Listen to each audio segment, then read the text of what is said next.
Si j'avais 5 000 € à dépenser dans des sacs de luxe, je ferais absolument pas les mêmes choix qu'avant quand j'ai démarré ma collection. Et honnêtement, je pense que la majorité des gens, peut-être, se trompent sur les choix à faire ou pas, en fonction de nos goûts, de nos envies et de comment on organise une collection. Donc dans cette vidéo, je vais vous montrer exactement ce que j'aurais choisi et ce que je choisirais si je devais repartir de zéro et repartir avec 5 000 € pour commencer. Je vous en ai parlé dans la dernière vidéo que je vous mets juste ici, que j'allais vous faire cette vidéo. Donc elle est là, j'espère qu'elle vous plaira, pensez bien à vous abonner. Et avec ce budget, je pars sur de la seconde main. Donc mon budget de 5 000 avec de la seconde main, on est plutôt large, je dirais, quand même si les prix ont largement augmenté. Parce qu'aujourd'hui, du coup, le luxe, c'est pas uniquement faire des achats chers, c'est aussi faire les bons choix, les bons achats et acheter des sacs qui vont nous convenir. Parfois aussi des petits coups de cœur que parfois on peut ne pas porter, mais on veut éviter ça justement si on a un budget, surtout pour démarrer. Et avec 5 000 € tu peux faire une collection super intéressante, mais également te tromper parce que 5 000 € ça peut être énorme comme pas beaucoup dans le luxe surtout. Donc on va regarder ensemble un petit peu ce qu'on peut faire comme collection sympa. Le premier sac que je choisis, c'est le Neverfull, bien sûr. Donc j'en ai déjà un ici et je m'en suis acheté un deuxième. Il y a pas si longtemps, je le porte tous les jours. Je l'ai déjà montré en live. Je vous ferai une prochaine vidéo unboxing parce qu'il faut absolument que je vous fasse mon unboxing d'anniversaire. Je l'ai pas du tout fait. J'ai acheté un sac qui était sur mon site, donc parce que je vends des sacs et accessoires de luxe de seconde main. Je vous mets mon site là, c'est BAM Luxury Store.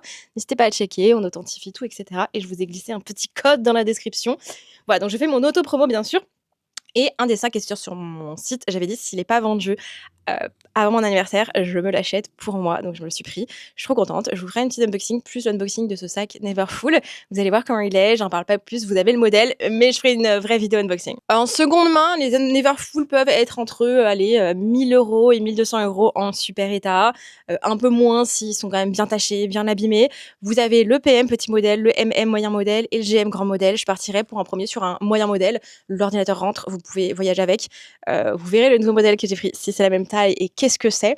Le premier, j'ai pris une édition limitée et j'en suis pas peu mécontente. Franchement, je suis très contente de l'avoir. Très facile à porter. J'avais un peu peur au début et en fait, je le porte tout le temps. Il va avec tout. C'est un modèle assez fort qui est super pratique. Vous avez de l'espace à l'intérieur. L'ordi rentre, c'est hyper résistant. C'est un sac qui est super léger pour le quotidien.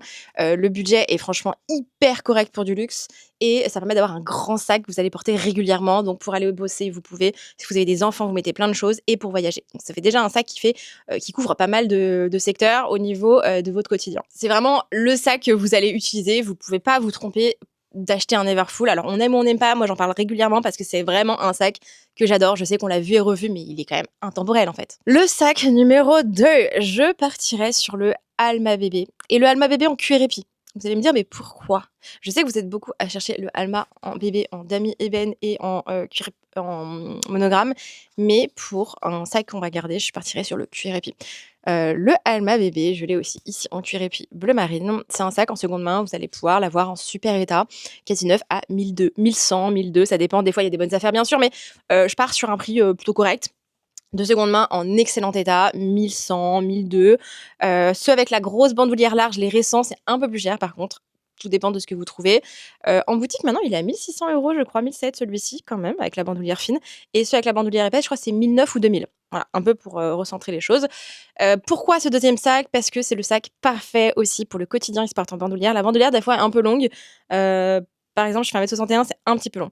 Je le porte rarement en bandoulière, vous pouvez le porter à l'épaule, à la main. C'est un sac qui peut être donc en journée comme en soirée. Il est très chic. Le cuir épi, c'est super résistant. Il est quand même léger. Il a un super traitement, je trouve. Il est hyper bien protégé. Ça fait luxe, mais pas trop matu vu si on veut quelque chose d'un peu plus discret. Il est assez grand. On a l'impression qu'il est tout petit, mais en fait, il est quand même assez grand. Là, un portefeuille long Louis Vuitton, par exemple, rentre sans aucun problème. Téléphone, clé, porte-carte, petite pochette.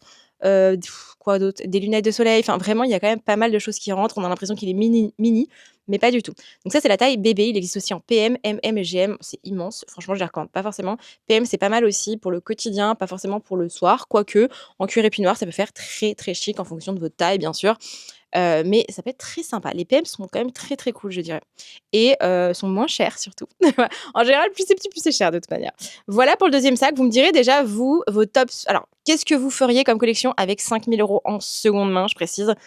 Dites-moi dans la description. Je suis vraiment très curieuse de ce que vous choisiriez et si c'est des sacs que vous avez ou alors des choses que vous complètement vous changeriez. Voilà, peut-être. Troisième sac, et là, on va partir sur un petit sac Chanel. Vous allez me dire, mais Margot, tu vas exploser le budget.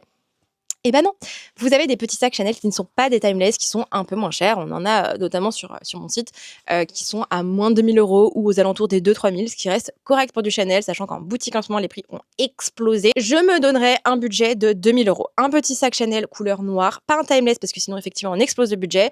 Et pour la seconde main, j'aime bien quand c'est quand même très bon état, parce que si c'est bon état ou correct, correct, vous allez quand même avoir de la rénovation à faire, donc des fois, vaut mieux rajouter un petit peu et avoir un super état, il y a pas une grosse diff. Donc petit sac Chanel entre 2 000 et 2 200-2 300 €, ça peut être un vintage. J'en ai déjà eu vraiment des petites pépites, des sacs Lune, des petits sacs simple rabat, magnifiques, et à 2 000 €, vous avez du choix. Vous avez, alors plutôt aux alentours des 2005, 2008 ou 2009, vous avez aussi les Wallet on Chain, ça peut être une très belle option, portée au quotidien. Le téléphone rentre à l'intérieur, donc c'est plus petit qu'un sac Alma bébé, bien sûr. Mais quand même, le téléphone rentre, les cartes, vous mettez des petites choses. Et c'est parfait aussi comme sac du soir. Un petit sac Chanel classique, noir, intemporel, c'est toujours un sac que vous allez porter et dont vous aurez besoin, que ça soit pour un événement un peu plus chic, pour le quotidien. Enfin, vraiment, vous allez pouvoir le mettre un peu à toutes les sauces, et que ça peut être un sac bandoulière et porte-épaule. Et enfin, pour finir cette collection avec 5 000 € de budget, je partirai sur un sac Gucci ultra, ultra, ultra looké. Quelque chose de assez Mathieu vu, très logoté, quelque chose de fort, une pièce assez intense qui va vraiment élever et faire un peu toute la tenue. Quelque chose de. Une tenue simple, mais avec un sac un peu waouh! J'adore les sacs Gucci. Franchement, j'aime bien cette maison. J'adore aussi les vêtements. Je trouve que c'est très looké. Alors en ce moment, la mode est moins au Gucci, mais ils ont des modèles qui sont trop cool. J'adore la toile, le tissu GG comme ça. Sur certains modèles, ça peut être hyper, hyper, hyper stylé. Je vous mettrai peut-être, si j'y pense, et si j'en trouve, à l'écran quelques modèles, mais je pense que vous voyez bien la vibe. Et ça, franchement, vous pouvez en trouver entre 400 et 1 000 €, ce qui respecte totalement le budget. Dans des super états, vous avez des cabas, vous avez des sacs un peu plus grands, des bandoulières, enfin Gucci, surtout un peu vintage ou années 2000, vous avez une blinde de choix. Il y a tellement de choix, de couleurs, et cetera. Enfin, vous allez trouver votre bonheur, et je trouve qu'on creuse parfois pas assez. Ça peut être du Gucci et du Prada, remarquez, et du Fendi. Je trouve qu'ils ont des petits modèles un peu sympas, ça change au niveau des maisons, j'en parle pas beaucoup d'ailleurs, mais ça peut être sympa, et la quali, franchement, est quand même au rendez-vous. Voilà un petit peu, je trouve que ça peut changer, c'est un peu le sac un peu plus fun, un peu plus, rigolo, un peu plus, changeant, et c'est un peu le but. Mais du coup, aujourd'hui, je ferais un sac, assez grand, assez pratique, genre le cabas, le sac de voyage, et cetera. En 2, un petit sac, ultra, discret que tu peux porter en journée et en soirée. Un sac très, très chic style Chanel, intemporel, un peu plus pour les soirées, un peu plus chicos, un peu plus, élevé, on va dire. Et le dernier, le sac un peu plus foufou, où là, on prend le coup de cœur, le sac qui va se porter, qui va looker carrément la tenue, pour avoir quand même 4 sacs assez pratiques et que vous allez faire tourner et porter régulièrement. Donc voilà, avec 5 000 €, vous allez pouvoir avoir 4 sacs, pardon. Si vous vous en sortez bien, vous pouvez avoir plus. Après voilà, là on est vraiment sur des sacs en très, très bel état, et cetera. Tout dépend après du budget et tout, mais avec ces 5 000 €, vous avez du coup 4 sacs, dont, un beau sac Chanel, ce qui est, je trouve, pas mal pour le budget. Et ça évite de dépenser du coup 5 000 € dans un sac Hermès, ou avec 5 000 € chez Hermès, vous avez pas grand chose honnêtement. À part, si peut-être voilà, Minier, Vinci, Picotin, OK, garden party, mais vous aurez pas les quotas, ou alors vous allez avoir peut-être un Kelly très, très vintage à 5 000, et encore, et c'est pas un sac, je trouve, hyper pratique non plus au quotidien. Donc voilà, faut savoir ce qu'on veut, mais ça vous permet d'avoir quand même plusieurs sacs qui sont plutôt sympas. N'hésitez pas à me dire du coup dans les commentaires, vous, qu'est-ce que vous choisiriez avec 5 000 € en seconde main? Quelle est votre liste, votre top liste? Et dites-moi ce que vous pensez aussi de ma liste, ce que j'ai mis en fait, tout simplement. J'ai quand même assez mis des classiques avec 5 000 € quand on démarre une collection. C'est sympa d'avoir des sacs qu'on peut porter, et ensuite on vient agrémenter, on vient vendre ce qu'on ne porte plus, on vient acheter ce dont on a besoin, envie. Voilà, il y a aussi des coups de cœur, il y a des fois des sacs qu'on achète qu'on finalement ne porte pas. C'est ça aussi un peu les coups de cœur, on se dit bah j'adore, j'adore, j'adore, je l'achète, et puis finalement on le porte pas, donc à voir. Il y a toujours des moments pour trier un petit peu. Mais moi, hein, à titre perso, j'en avais parlé dans ma dernière vidéo que je vous ai mis là, les erreurs un peu de sacs que j'ai achetés, finalement que j'ai vendus parce que voilà, je m'étais fait un peu trompée sur ces achats. En tout cas, j'espère que cette vidéo vous a plu. Je vous mets 2 petites vidéos ici à regarder prochainement. Je suis désolée, j'ai vraiment des petits yeux. Je me suis absolument pas maquillée aujourd'hui. J'essaie de faire un peu respirer ma peau et même si c'est filming day, donc je filme quelques contenus aujourd'hui, voilà, je suis pas maquillée, mais c'est pas grave. J'ai fait le petit brushing, les cheveux. D'ailleurs, ça part dans tous les sens, faut que j'aille les couper. Mais voilà, vous m'excuserez. Voilà, on est entre nous, on est en famille. Je me suis pas maquillée. C'est pas grave, c'est OK. J'ai des tout petits œufs, je suis très fatiguée. Cette semaine était intense. Enfin, vraiment, avec le boulot, c'était lessivant. Je crois que c'est une de mes pires journées depuis janvier. Pourtant, ça va, hein, tout va bien, mais je suis d'une fatigue physique et mentale extrême. Ça arrive comme ça, il y a des jours dans l'année où le corps, il dit repos, quoi, repos. Bon, je suis encore là à travailler, on est samedi. Ouais, on est samedi, il est 13h. Mais parce que j'adore ça aussi. Et j'aime me plaindre. Vous l'aurez compris.